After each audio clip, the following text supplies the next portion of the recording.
Minus की, ये क्या है माइनस काम करता है नहीं करता है वो सारा बताते हैं। तो चलिए मैं शुरू से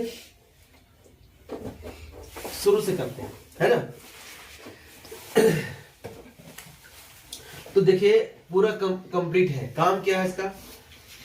काम है इसमें जो मोटर की तार लगेगी उसके वोल्टेज निकालना। किससे? बैटरी से। तो बैटरी के कनेक्शन कौन सी है?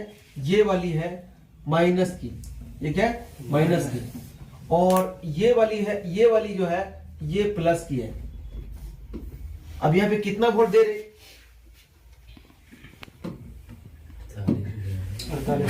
है ना, ये मोटा कर देता हूँ, सही से नहीं दिखा था ना। ये प्लस तार है और ये माइनस तार है। इस पे कितना वोल्ट देना है ये कंट्रोलर के ऊपर निर्भर है। कंट्रोलर अगर पहले से ही 60 वोल्ट और 72 वोल्ट का है तो 60 वोल्ट 72 देंगे, लेकिन अगर पहले से 48 वोल्ट का है, 48 वोल्ट का, तो 72 नहीं दे सकते। क्यों नहीं दे सकते? क्योंकि इसमें देखो ये कैपेसिटर जो लगा हुआ है ना, इसका वोल्टेज 63 है ना, 470 एमएफ 63 वोल्ट है ना।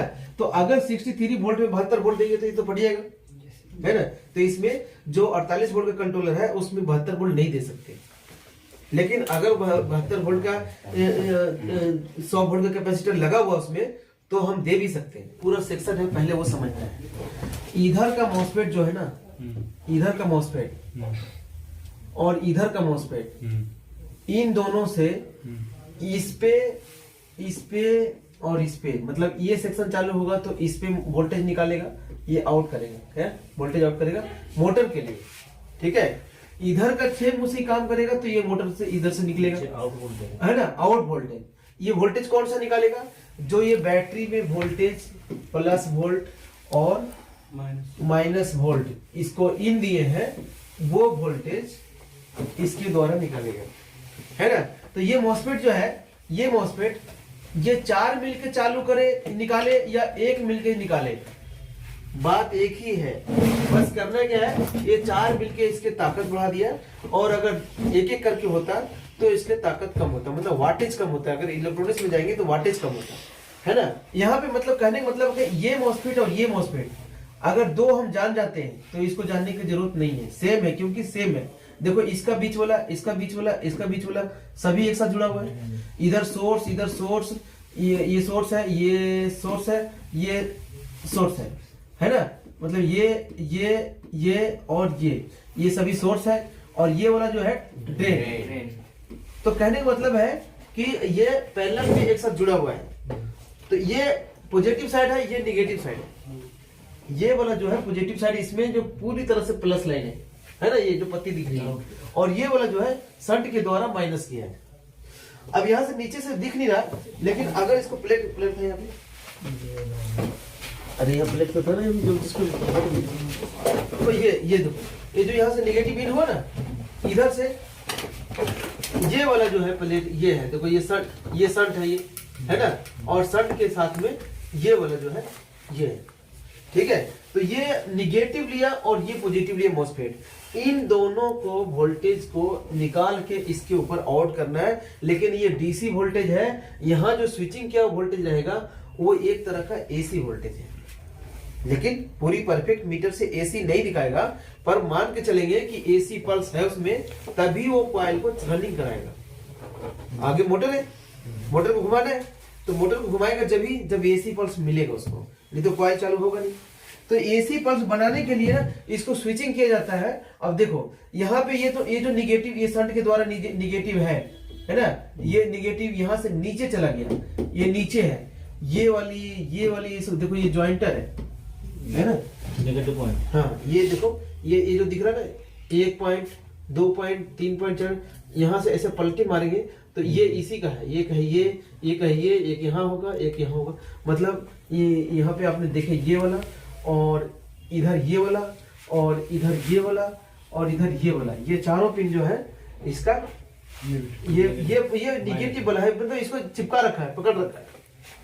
अगर मैं इसको पिन को खड़ा कर दूं, इसको खड़ा कर दूं, इसको खड़ा कर दूं, इसको खड़ा कर दूं, और आयरन से गर्म करूंगा, तो ये बाहर निकल सकता है और 100% निकल जाएगा। तो ये सिर्फ उसको पकड़ने के लिए लगाया और पीछे से इसको सोर्स में दिया है। दिया क्यों इसको? क्योंकि ये इसमें जो वाटेज जो बनता है ना, बहुत ज्यादा हैवी वोल्टेज करंट बनता है, तो ये ऐसे संभाल नहीं पाएगा, तो इस कारण से इस पे वोल्टेज दिया है। और ये इस कारण से निगेटिव उसके नीचे जो दिया है वो मोटा मोटा करके दिया है, क्योंकि इसमें बहुत ज्यादा एम्पियर बनेगा। अब हमें सीखना क्या है? हमें सीखना है इस मॉसफेट को चालू करने के लिए, ये ऑन करने के लिए। तो अगर सभी को सीखे या एक ही को सीखे, बात एक ही है। और अगर ये दोनों सीख लिए तो ये दोनों भी सेम है, ये भी सेम है। मतलब ये अगर सीखे या फिर ये सीखे, एक ही काम है। जितने कंपोनेंट्स इसको चालू करने के लिए लगा हुआ है उतने ही यहाँ पे है, उतने ही यहाँ पे है। जितने इसको चालू करने के लिए लगा हुआ है उतने ही है, उतनी ही है, मतलब ज्यादा नहीं है। हाँ, तो ये जो है कंपोनेंट्स प्लस साइड के चालू करने के लिए, मतलब इतने सारे मॉसफेट के लिए। और ये वाला जो है ये इसके नीचे मॉसफेट के लिए, ये वाला, ये मैंने अभी करूंगा तो खराब हो जाएगा, इसको जोड़ देता हूँ, है ना। ये नीचे वाला जो है इस मॉसफेट को चालू करने के लिए। तो अगर ये 3 मॉसफेट निकाल भी देते हैं, इधर भी 3 निकाल देते हैं, तो भी ये सर्किट पूरी तरह से काम करना चाहिए। मतलब ये जो ड्राइवर सर्किट है, ये ड्राइवर सर्किट ये मॉसफेट को, ये देखो ये रेजिस्टेंस के द्वारा किया है। यहाँ पे एक रेजिस्टेंस है, ये रेजिस्टेंस है, ये रेजिस्टेंस है, ये सभी को गेट को ऑन किया है। ड्रेन तो सभी एक साथ जुड़ा हुआ है, सोर्स सभी एक साथ जुड़ा हुआ है। तो ये चालू करने के लिए ये सर्किट को देखना है मुझे, ठीक है। देखना क्या है, 3 ट्रांजिस्टर और ये रेजिस्टेंस सभी एक जैसा है सभी के गेट में, मतलब 4.7 हो या 10 ओम्स हो, तो ये तो सभी एक ही हो गया। और ये जो ट्रांजिस्टर है ये 3 है, और ये रेजिस्टेंस, ये रेजिस्टेंस, बस इतनी देखना है। एक 2 रेजिस्टेंस है, एक 3 रेजिस्टेंस है, 4 है, 5 है, और ये 3 ट्रांजिस्टर है। बाकी वो तो सेम ही वैल्यू है, इतनी देखना है, समझे? इन तीनों के लिए, है ना। ये मॉसफेट कैसे काम करता है, ऑन होता है, ये सीखना है। तो मैं तुम्हें बता दूं कि जैसे कॉपी में अभी दिखाया था सर्किट डायग्राम में, अभी उसमें करूंगा तो ये लिखा हुआ हट जाएगा, है ना। तो पहले इसमें दिखा दूं।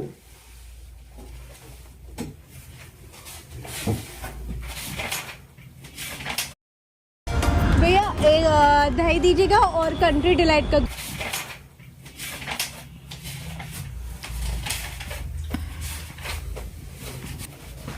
ये है ना, ये देखो पॉजिटिव साइड है ये वाली, और ये निगेटिव साइड है। मतलब ये नीचे साइड निगेटिव है तो ऐसे है ना, और ऊपर साइड पॉजिटिव है। तो ये निगेटिव साइड है, देखो गौर से देखो, ये चारों मॉसफेट का 4 गेट है ना, और ये ट्रांजिस्टर 3 है। ये तीनों देखो, ये कलेक्टर से जा रहा है, सभी के कलेक्टर से, है ना। और इधर भी कलेक्टर से ये रेसिन लगा के जा रहा है। मतलब ये 56 ओम्स है जो रेसिन लगा के दिया, और ये डायरेक्ट दिया हुआ है, ठीक है। इन दोनों का ये सभी साथ में है। इसका जिसमें पॉजिटिव आ रहा है उसको आईसी का फाइल 3 कहां है वो अगर जानना है तो देखो यहाँ पे देखना पड़ेगा। आईसी का 5 वोल्ट कहां जा रहा है, L05 का इस ट्रांजिस्टर भी वो इसी तरह से इसका ये रेजिस्टेंस है, ये दोनों एक इधर जुड़ा हुआ है, एक उधर जुड़ा हुआ है, और पीछे से ये दोनों रेजिस्टेंस एक साथ जुड़ा हुआ है, ठीक है। और ये जो आया है नीचे, ये जा रहा है आईसी में।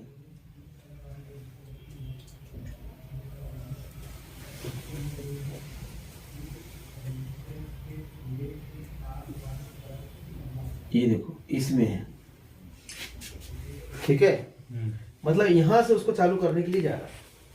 अब यहाँ पे जो आया था 5 वोल्ट इसी ट्रांजिस्टर के एमीटर में, और इसका 5 वोल्ट, ये ड्राइव वोल्टेज है सर। हाँ ड्राइव वोल्टेज है, ये ड्राइव वोल्टेज है जो आईसी से निकल के जा रहा है। देखो यहाँ पे 5 वोल्ट है, यहाँ पे एक नीचे चला गया पीसीबी के नीचे से, तो ये कहाँ जुड़ा रहेगा, ये रहेगा 78L05 से, ये वाला है ना। तो इसको कैसे लाएंगे, ऐसे लाएंगे, ये ऊपर से प्रिंट आ रहा होगा ना। हाँ नीचे से, यहाँ पंच पड़ा होगा ना। हाँ नीचे से आ रहा है ना 7805 से। अब ये 14 वोल्ट है, ये 14 वोल्ट है, ये रेसल लगा के है, ये देखो।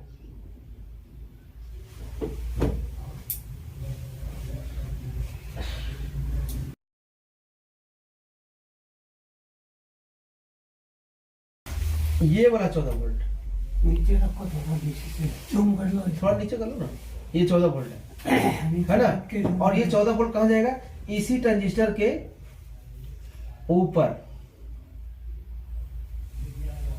ऐसे, ठीक है। मतलब 78L05 पे 14 वोल्ट 5 वोल्ट दोनों बनता है, दोनों बनता है, कंटिन्यू 14 वोल्ट आता रहेगा आता रहेगा। ये सर्किट अगर ऑन होता है, ये वाला सर्किट, तो आता रहेगा कंटिन्यू 14 वोल्ट, कंटिन्यू, वही प्रिंट गया हुआ वहाँ। कंटिन्यू, ठीक है। ये 14 वोल्ट उसमें कंटिन्यू आएगा, और ये जो 14 वोल्ट है इसी से 5 वोल्ट बनता है। मतलब जो हमने जो सर्किट तैयार किए हैं, ये वाला सर्किट, ये 14 वोल्ट ही तैयार किए हैं। 5 वोल्ट उसके लिए रख दिए जिनको इस बात को समझ नहीं है कि वो कह देगा कि अब 5 वोल्ट तो है नहीं, तो 14 वोल्ट से क्या करेंगे। उसके लिए मैं अलग से 5 वोल्ट देखो छोटा भी कर दिए, 5 वोल्ट है तो छोटा कर दिए कि इसकी जरूरत नहीं है। लेकिन अगर जो कहेगा वो उसके लिए जोड़ लेता है, अपने जोड़ लेगा। लेकिन ये सर्किट लगा एकदम, तो ये लगाना कैसे, चलो इसको आप बताते लगाना कैसे। ये 3 तार है ना, ये 3 तार में 2 जो प्लस माइनस जोड़ देंगे किसी में भी। चलो ये बैटरी पे इस पे जोड़ दिया, 48 वोल्ट, बस कैपेसिटर पे लगा दिया। अगर यहाँ जोड़ना चाहते हैं वहां जोड़ लो, नहीं तो ये प्लस माइनस पे जोड़ लो, तुम्हारी मर्जी है, जहां मर्जी जोड़ दो। जहां पे पूरी वोल्टेज जो इनपुट है इसकी 48 वोल्ट बैटरी के वोल्टेज, उस पे जोड़ देंगे, जहां मर्जी जोड़ो। इग्निशन वायर पे भी जोड़ सकते हैं, जैसे इग्निशन वायर ये है, ये इग्निशन वायर है, इस पे भी जोड़ सकते हैं, आपकी मर्जी है। तो इसमें प्लस माइनस दे दिए, जो भी इनपुट है बैटरी की वो दे दिए। इधर से 14 वोल्ट आउट हो रहा है, जो 14 वोल्ट है वो यहाँ पे निगेटिव, इस पे 14 वोल्ट पे लग जाएगा। लेकिन उस समय ये वाला सर्किट बंद होना चाहिए, जैसे ये ट्रांजिस्टर निकला होना चाहिए, ये निकला हुआ है, तो यहाँ पे लगाएंगे तो इधर का जो 14 वोल्ट आ रहा है जो आगे देता है, इधर से रिलेटेड कोई भी सर्किट काम नहीं करना चाहिए, तब होगा, ठीक है। और अगर इधर से काम करता हुआ रहेगा तो कभी हो सकता है ये वोल्टेज डाउन कर दे। तो ये सर्किट इस तरह से यूज करेंगे आप। और इसमें से अलग अलग भी वोल्टेज है, ये 5 वोल्ट का भी है और 6 वोल्ट का बैक में आ रहा है, 6 वोल्ट का भी मिलेगा। हाँ नहीं 6 वोल्ट जो जैसे 5 वोल्ट आउट हो रहा है ना, वहां पे 6 वोल्ट का भी आउट आ रहा है। लेकिन आपके पास ये 15 वोल्ट जो आउटपुट दे रहे हैं, 15 वोल्ट तो लगने के बाद तो 6 वोल्ट तो हो या 3.3 वो तो बन ही जाएगा। लेकिन कई लोग जो जिद करेंगे कि हमें 3.3 चाहिए आउटपुट, तो 3.3 का मिल जाएगा, ठीक है। हाँ, इसमें से 5 वोल्ट 15 वोल्ट और इसमें 5 वोल्ट अभी सभी में है, लेकिन 3.3 और 6 वोल्ट ये सभी मिल जाएगा अगर किसी को जरूरत है तो, ठीक है। तो ये वाली जो हमने देखा है यहाँ पे क्या क्या आया, एक आईसी का वोल्टेज, ये 7805 का वोल्टेज और 7805 से 14 वोल्टेज यानी 15 वोल्टेज, ये सभी इस पे आ रहा है ये सेक्शन में, ठीक है। इसी तरह से इस सेक्शन में भी जाएगा, इसी तरह से इस सेक्शन में जाएगा, है ना। दूसरे सेक्शन में जो है यहाँ पे 14 वोल्ट आता है, कितना आता है 14 वोल्ट, और आईसी का वोल्टेज, तो 14 आईसी का वोल्टेज देखो ये है। आईसी का वोल्टेज किसी जगह पे भी जा रहा होगा तो बिना रेसिन लगाए नहीं जाएगा, रेसिन लगा के जाएगा। तो ये रेसिन लगाने के कारण होता है कि अगर कोई गलती वहां पे हुई तो आईसी में कोई भी लोड दिक्कत नहीं आएगा, आईसी जो है खराब नहीं होगा, तो वो जरूरी होता है। यहाँ से आउट निकलेगा, यहाँ से आउट उस सेक्शन के लिए जा रहा है, ड्राइव वोल्टेज आएगा। हाँ, ड्राइव वोल्टेज जो ड्राइवर सेक्शन है ये, तो ड्राइव वोल्टेज ड्राइवर को ऑन करने जाएगा तो ड्राइव वोल्टेज है, किसी और सेक्शन को ऑन करने जाता तो उसका सेक्शन मान लिया सर ये 5 वोल्ट हमारा आ रहा है, 14 वोल्ट आ रहा है, हाँ। ठीक है, सर्किट ऑन नहीं हो रहा है, ड्राइव नहीं जा रहा है इस आईसी में, तो इसका मेन वोल्टेज तो आता होगा ना, इन वोल्टेज। देखो, हाँ देखो, आपने बोले कि इसमें वोल्टेज आ रहा है 14 वोल्ट 5 वोल्ट और ड्राइव वोल्टेज नहीं आ रहा है, तो ड्राइव वोल्टेज नहीं आ रहा है तो ये 78L05 से यहाँ पे वोल्टेज नहीं आ रहा होगा, तो ये सर्किट काम नहीं कर, ये आईसी काम नहीं कर रहा होगा, तो आउटपुट नहीं देगा। ये 5 वोल्ट से ऑपरेट है, हाँ 5 वोल्ट से ऑपरेट है, लेकिन 5 वोल्ट इसमें आते ही रहता है हमेशा। हाँ, और ये वोल्टेज जो है आएगा तभी आउट होगा, नहीं तो नहीं होगा। इसको कितना नंबर पिन पे आता है 5 वोल्ट? अब मैं अगर मैं बोल दिया यहाँ पे 20 नंबर मान लो, तो दूसरा ऐसे लगाएंगे तो वहाँ 20 नंबर में नहीं मिलेगा। तो नंबर से जानने से कोई फायदा नहीं है, आपको ये जानना है कि आईसी में एक पिन पे वोल्टेज आ रहा होगा। और जानना कैसे है कि किस पिन पे है, तो सीधा सीधा मीटर उठाओ और लाल वाला मीटर रखना, कौन सा लाल वाला, वो मीटर 78L05 पे टच करो और 1 मीटर से ऐसे cut cut cut cut cut ऐसे करो, ऐसे करो, आपको समझ में आ जाएगा। जहां पे होगा 5 वोल्ट, रनिंग से भी करोगे नीचे तब भी वो घंटी बज जाएगी जिसपे डायरेक्ट होगा वो, ठीक है। तो आपको पता चलेगा कि इसमें वोल्टेज है ना अंकल जी, समझ में आएगा ना। वहाँ पे जैसे 14 लिखा आपने, हाँ, वो इनपुट वोल्टेज है, 14 वोल्ट अभी दिया नहीं हो, 14 वोल्ट अभी देना बाकी। जैसे वो 14 वोल्ट लिखे देखो देखो 14 वोल्ट जो है ना, ये है डायोड के ऊपर है, ये डायोड है ना, ये आ रहा है, यहाँ डॉट लगा हुआ है, ये नीचे से, नीचे के प्रिंट से होके ये मैं यहाँ पे लिख देता हूँ बी, है ना, ये बी लिख दिया, ये समझो यहाँ पे बी यहाँ पे आ रहा है, जिस यहाँ पे आएगा। तरफ जिस तरफ लाइन चल रही है ना, यहीं से प्रिंट गया तब हुआ। आप क्रॉस ऐसे लगाओ, तब समझ में आ जाएगा मेरे को। फिर नहीं नहीं, कैसे कैसे करें, जैसे ये डायोड पे आया वोल्टेज, हाँ, लेकिन नीचे से होके आया। नहीं, जैसे आ रही है ना ये लाइन, तो हाँ। इस तरफ का ही है, हाँ, तो उसको क्रॉस कर दो आपके एरो, तेल का निशान। एरो कर दूं तो हाँ। देखो, मैं तो और ठीक है उसके समझा रहा अंदर हूँ, ठीक है ठीक है, देखो ये आईसी का 5 वोल्ट जा रहा है, इसके द्वारा क्या था, है ना, तो आईसी के 5 वोल्ट, यहाँ पे 5 वोल्ट नहीं है, हाँ। 0 वोल्ट होगा, लेकिन जब हम रेस देंगे ना तो 1.5 वोल्ट यानी 1.5 वोल्ट के बराबर होगा, जब रेस देंगे तब। ऐसे वोल्टेज खोजेंगे तो वहां नहीं मिलेगा, मतलब बिना रेस के वोल्टेज खोजेंगे तो वहां नहीं मिलेगा, यहाँ मिलेगा, यहाँ 5 वोल्ट होगा, ऑपरेट होने के बाद ही हाँ इसको यहाँ बोलते हैं। मिलेगा, यहाँ 5 वोल्ट है, ठीक है, आईसी का 5 वोल्ट, यहाँ 78L0 का 5 वोल्ट, 78L05 का 5 वोल्ट, और इधर 14 वोल्ट, है ना, 14 वोल्ट 15 वोल्ट दोनों चलता है। देखो उसमें जो जीनर लगा हुआ है ना 15 वोल्ट का लगा हुआ है, लेकिन वोल्टेज ही 14 साढ़े 14 14 7 ऐसे ही दिखाता है, 15 नहीं दिखाता है, इसलिए 14 14 सब वोल्ट है, लेकिन असल में वो 15 वोल्ट है। तो ये 14 वोल्ट जो है यहाँ पे जो आ रहा है इसके द्वारा आ रहा है 78L05 के पास से, तो 78L05 14 वोल्ट नहीं दे रहा है, वो तो खुद ही ले रहा है, वो सर्किट दे रहा है, ये जो 14 वोल्ट सर्किट है वो दे रहा है। तो ये वाला कौन सा सर्किट है, ये रेजिस्टेंस वाला है, ट्रांजिस्टर वाला है, इसमें ट्रांसफार्मर लगा होता है तो ट्रांसफार्मर का होता है। एक अभी आईसी का आ रहा है, वो आईसी का सर्किट जो है वो अलग आ रहा है, उसका भी बोर्ड आ रहा है। 3 तरह के 14 वोल्ट का सर्किट है, तो वो 14 जहाँ एक ही जगह मिले ग्रोसरी का हर सामान, अमेज़न फ्रेश से ग्रोसरी लाओ, नहीं तो महंगा पड़ेगा।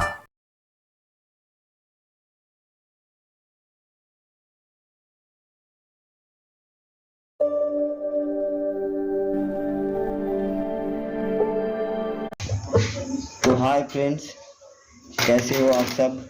आशा करता हूँ बहुत अच्छे हो, और बहुत दिनों के बाद थोड़ा टाइम मिला, और फुल सेक्शन, और आप थोड़ा ध्यान से देख लीजिए इसको।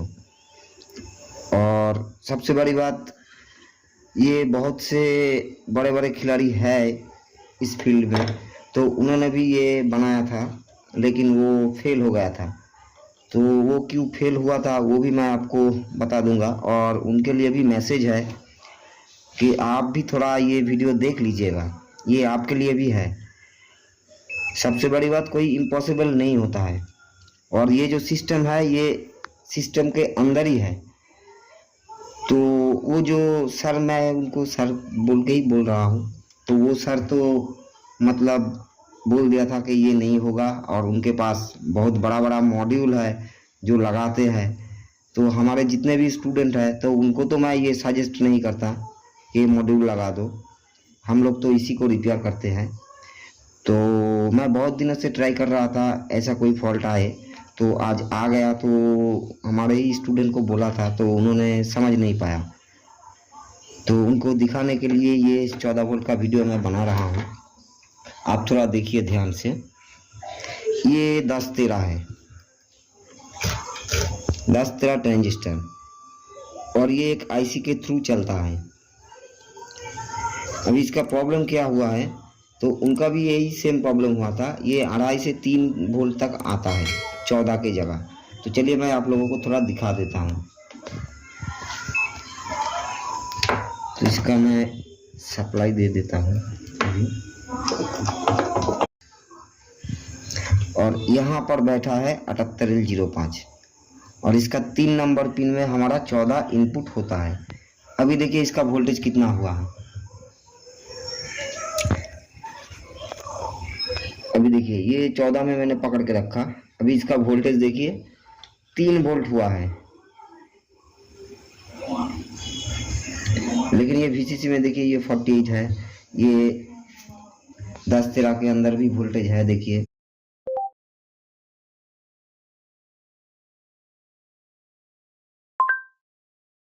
Controller K Tarkotna K Bad K's Pachin Karen.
market ups and downs bothering you? Start trading in futures and options today. दोस्तों कैसे हैं आप? आज की वीडियो में मैं आपको सर्किट बोर्ड में लगे हुए कंपोनेंट को टेस्ट करना सिखाऊंगा। सर्किट बोर्ड कोई सा भी हो सकता है, लेकिन कंपोनेंट टेस्टिंग का काम बिल्कुल सेम रहेगा। एग्जांपल के लिए मैंने कुछ सर्किट यहाँ पर लिए हुए हैं, बट कंपोनेंट टेस्टिंग का जो प्रोसेस रहेगा सभी में एक जैसा रहेगा।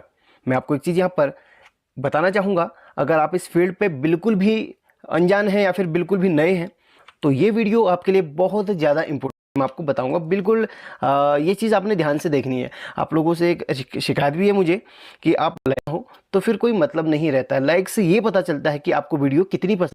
किसी भी कंपोनेंट के अगल बगल में कुछ वहाँ पर कोडिंग लिखी होती है, कोडिंग या फिर आप कह सकते हैं उस कंपोनेंट को शॉर्टकट में लिखा होता है उसका नाम। वही मैं आपको पहले याद दिलवा दूँ और ये नोट करवा लूँ। अगर आप इस कंपोनेंट के बगल में देखेंगे तो सी लिखा हुआ है, यानी कि ये कैपेसिटर है। ठीक है, सी बोले तो कैपेसिटर लास्ट के अंदर का 1 नहीं है, डायोड का नंबर कुछ और है, बस ये कंपोनेंट्स की संख्या लिखी होती है। तो उसको आप स्किप कीजिए, बस सी डी ई बी ये जो ये लिखा है यही देखना है आपने। सी बोले तो कैपेसिटर, डी चाहिए था बट इसमें नहीं है। हाँ देखिए, आपने लिखा हुआ देखना है कि ये क्या है। अगर आपको समझ में नहीं आता है कंपोनेंट क्या है तो जस्ट उसके बगल में देख लीजिए। अगर आपको पता नहीं है कि ये कंपोनेंट क्या है तो इसके बगल में वैसे यहाँ पर एल लिखा होना चाहिए था बट इसमें नहीं है। हाँ देखिए, इसके जस्ट नीचे लिखा है एल, ये देखिए कॉइल के नीचे एल लिखा हुआ है। तो आपको यही चीज़ मैं आपको यहाँ पर बताना चाहता हूँ। यहाँ पर एक चीज़ कभी कभी ऐसा भी होता है ना दोस्तों, जैसे यहाँ पर आप देख सकते हैं, ये देखिए यहाँ पर क्या लिखा है, आर लिखा हुआ है, लेकिन मैं आपको बता दूँ ये है एक जीना डायोड। वैसे यहाँ मेन कंपोनेंट है। सी बोले तो रेजिस्टेंस, डायोड के बगल में डी भी लिखा हुआ रहता है, तो वहाँ पर आपने ये चीज़ ध्यान रखनी है। और इसमें हाँ ट्रांजिस्टर और जैसे और कोई ख़ास कंपोनेंट भी देखता हूँ मैं। हाँ एल तो बताया नहीं आपको, एल कॉइल। जितने भी यहाँ पर आपको मैंने बता दिए ये सभी के सभी यहाँ पर कंपोनेंट हैं। ये यू है, ठीक है। एमओवी के नीचे ज़्यादातर आया जाता है सर्किट पे, तो इसके बगल में आपको वी आर लिखा हुआ मिलेगा। जहाँ पर वी आर मिले वहाँ पर एमओवी या फिर जेडओवी आप लगा सकते हैं। बस आपको खास मैंने जो भी है वो कंपोनेंट्स यहाँ पे बता दिए हैं, आप चाहें तो यहाँ पर नोट कर सकते हैं। सभी कंपोनेंट के आपको पता चल गए। अब चेक कैसे करते हैं मैं आपको ये बताता हूँ। सबसे पहले टेस्ट करने के लिए मल्टीमीटर कोई सा भी आपके पास हो तो चलेगा। मेरे पास ये वाला भी है, ये वाला भी। इसकी डिस्प्ले थोड़ी सी बड़ी है तो यहाँ पर मैं इस्तेमाल कर रहा हूँ। मल्टीमीटर को आपने बजर की रेंज पे रख लेना। अगर आपके पास ये मल्टीमीटर है तो यहाँ पर एक बजर की रेंज है, उस पर आप इसको सेट कर लीजिए। और यहाँ पर एक खास बात है, यहाँ पर आपको जीरो पे यहाँ पर होना चाहिए, बिल्कुल एक्यूरेट जीरो यहाँ पर होना चाहिए। अगर आपको ओम्स गड़बड़ आ रहे हैं तो उसको आप एक बार सही कर लीजिए। जीरो पे बिल्कुल होना चाहिए, वरना वैल्यू बिल्कुल गड़बड़ हो सकती है। जीरो पे इस तरीके से आना चाहिए। ये सब कंप्लीट हो गया। इस तरीके का मल्टीमीटर तो यहाँ पर रख लीजिए। बजर में क्या क्या हमारे चेक होते हैं? बजर में हमारे जो भी कॉइल होती है, कॉइल चेक होती है। आप चाहे तो नोट भी कर सकते हैं, मैं बोलते रहूँगा लिखते लिखते, वरना होती है। ट्रांसफार्मर बजर पे चेक होती है, इसी हमारी बजर पे चेक होती है। रेजिस्टेंस अगर कम वैल्यू की हो तो बजर पे चेक होती है, और ज़्यादा वैल्यू की यानी कि 100 ओम 200 ओम से ऊपर की हो तो आप रेजिस्टेंस की अलग यहाँ पर देखिए इकाई रहती है, अलग रेंज मैंने आपको बता दी। और डायोड को हम बजर पे चेक करते हैं, कैपेसिटर को हम बजर पे चेक करते हैं। और कैपेसिटर की अगर कैपेसिटी आपको चेक करनी हो तो कैपेसिटी के लिए आपको एक कैपेसिटी वाला मल्टीमीटर लेना पड़ेगा। कैपेसिटर को वैसे अगर शॉर्ट है या फिर नहीं ये चेक करने के लिए बजर में चेक किया जाता है। वेरिस्टर की बात करूँ तो बजर में चेक किया जाता है। और लगभग 99% जो कंपोनेंट्स होते हैं उनको बजर की रेंज में चेक किया जाता है। इसलिए मल्टीमीटर का जो मेन पार्ट होता है ये बजर की रेंज होती है। इसमें लगभग सारे कंपोनेंट्स हमारे चेक किए जाते हैं। अब चलिए चेक करना स्टार्ट करते हैं। अगर दोस्तों ऐसा आपको किसी ने पहले कभी सिखाया हो तो यार कमेंट करके ज़रूर बताइएगा। मुझे नहीं लगता कि इस तरीके से आपको कोई सिखाया नहीं लिखा हो तो अभी एक बार आप वोल्टेज फ्लैक्चुएट रहती है, अप डाउन होते रहती है। तो कैपेसिटर क्या करता है, कैपेसिटर से पहले डायोड लगी होती है, रेक्टिफायर उसको रेक्टिफाई करके डीसी बनाता है। उसके बाद कैपेसिटर में सर्किट में जगह जगह कैपेसिटर लगे होते हैं, हर जगह की वोल्टेज के लोड को मेंटेन करने के लिए। वोल्टेज जो उसके अंदर स्टोर रहती है, कहीं पे वोल्टेज कम पड़ जाती है ना, तो कैपेसिटर के अंदर की जो वोल्टेज स्टोर रहती है वो सर्किट को प्रदान करता है। इसलिए कैपेसिटर को फिल्टर भी बोलते हैं।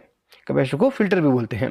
तो कैपेसिटर एक तो वोल्टेज को शुद्ध करने का काम करता है, डीसी को प्योर करने का काम करता है, और दूसरा कैपेसिटी यानी कि वो लोड को उठाने का काम करता है, वो आपके सर्किट के लोड को बनाए रखता है। इसलिए आपने देखा होगा कभी कभी सर्किट में कैपेसिटर वीक पड़ जाते हैं तो होता क्या है, वोल्टेज कम पड़ने लगती है। वही होता है, कैपेसिटर चेंज करने से सब कुछ सॉल्व हो जाता है। अब बात करते हैं कैपेसिटर के बारे में, आपको टोटल बता दिया। सर्किट में कैपेसिटर सही कंडीशन में होते हैं तो वहाँ पर आपको कैसी कंडीशन देखने के लिए मिलेगी मैं आपको बताता हूँ। ये एक इस चलिए इसी में चेक करता हूँ, किसी में भी चेक कर लेते हैं हम। जैसे कैपेसिटर है, सर्किट में अगर सही कंडीशन में होगा तो मल्टीमीटर में बजर की रेंज में देखिए कुछ इस तरीके से वैल्यू आएगी। एक फिक्स वैल्यू नहीं रहेगी, घटेगी बढ़ेगी बढ़ेगी, या फिर मैक्सिमम में रह जाएगी, या फिर मैक्सिमम होके मिनिमम में आ जाएगी। ठीक है, इस तरीके से। अगर मैं सही कैपेसिटर की बात करूं, चलिए एक सर्किट से खोल के दिखाता हूं मैं कैपेसिटर आपको। बिल्कुल सही वाला कैपेसिटर दिखाना चाहूँगा ताकि आपको कोई भी डाउट ना रहे। ये कैपेसिटर है, अगर इस बिल्कुल सही रहता है तो इसकी वैल्यू कुछ इस तरीके से होती है। देखिए, एक बार बीप दे सकता है लेकिन लगातार बीप नहीं देना चाहिए। देखिए, एक बार बीप दे सकता है और सॉरी ये हिल गया। देखिए, ये कैपेसिटर की वैल्यू इस तरीके से आती है। ये देखिए, एक पे आ गया। ठीक है, अब मैं आपको और दिखाता हूँ। चलिए, इस तरीके से देखते रहिए, इस तरीके से, और फिर एक पे आ जाएगा। फिर इसको उल्टा करता हूँ, देखिए बीप मारी, उसके बाद वोल्टेज सॉरी इसकी जो वैल्यू है वो घटी बढ़ी, उसके बाद एक में आ गई। ये बिल्कुल सही कैपेसिटर की पहचान होती है। अगर किसी कैपेसिटर की दोनों लेग पे लगातार आपको इस तरीके से बीप मिल रही है, लगातार बिल्कुल लगातार रुक नहीं रही है, और वहाँ पे 0000 लिखा हुआ आ रहा है, तो वो कैपेसिटर आपका बिल्कुल ख़राब है और शॉर्ट है। ठीक है, शॉर्ट है वो। हर सामान सस्ता भी और 4 स्टेप क्वालिटी चेक भी। Amazon फ्रेश से ग्रोसरी लाओ, नहीं तो महंगा।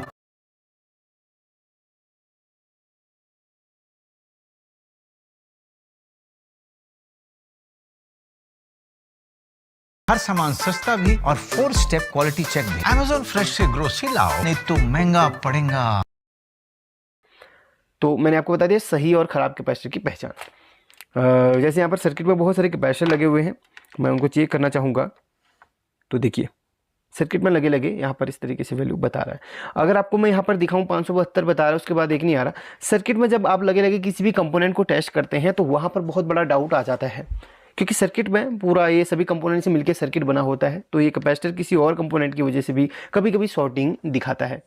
कभी कभी यहाँ पर आपको एक चीज़ बता दूँ, अगर आप किसी भी कैपेसिटर को चेक कर रहे हैं सर्किट में, अगर वहाँ पर वो लगातार बीप मार रहा है तो इसका मतलब ये नहीं कि आपका कैपेसिटर ख़राब है। कैपेसिटर सर्किट में पैरेलल पे लगा हुआ रहता है, कभी कभी वो आईसी और डायोड्स की वजह से भी वहाँ पर शॉर्ट बताता है। इसलिए हमेशा सर्किट से किसी भी कंपोनेंट को निकाल के ही चेक करना है। अगर आपको उस कंपोनेंट पे डाउट होता है तो आप बहुत ही आसानी से किसी भी शॉर्टिंग को या फिर किसी भी फॉल्ट को आसानी से पकड़ पाएंगे।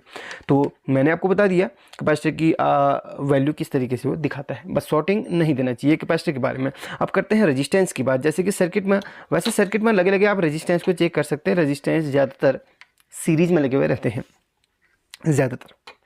तो जैसे ये रेजिस्टेंस है, चलिए इसकी टेस्टिंग करके दिखाता हूँ, यहीं पर पता चलेगा कि इसकी वैल्यू क्या है। सबसे पहले आपने बजर मोड में चेक करना है। बजर मोड में अगर एक्यूरेट वैल्यू नहीं आती है तो उसको ऊपर करके चेक कीजिए। जैसे कि यहाँ पर 144 दिखा रहा है, तो अभी भी हम सेटिस्फाई नहीं है कि ये 144 ओम्स का ही है। इसको हम 2 किलो ओम्स पे रखेंगे। 2K बोले तो 2 किलो ओम्स, तो 2 किलो ओम्स पे रखेंगे। अब देखेंगे इसकी वैल्यू इधर पे क्या बता रहा है। तो ये भी 140 ही बता रहा है। इसका मतलब 140 ओम्स का रेजिस्टेंस है। ये वाला रेजिस्टेंस 140 ओम्स का है। अब हम दूसरे रेजिस्टेंस को चेक करेंगे। देखिए, मैं एक चीज़ और आपको बताना चाहूँगा, रेजिस्टेंस की इतनी वैल्यू क्यों होती है, आप थोड़ा सा ध्यान से सुनिएगा। 2000 किलो ओम्स तक रहेगी तो 20 चेक होंगी, सिर्फ तक होता है, बहुत कम वैल्यू का है। देखते हैं यहाँ पर, देखिए ये आपका 1 ओम्स की रेजिस्टेंस है, यानी कि एक फ्यूज के लिए। और मैं थोड़ा सा क्लोज दिखाऊं तो वो बेहतर होगा। चलिए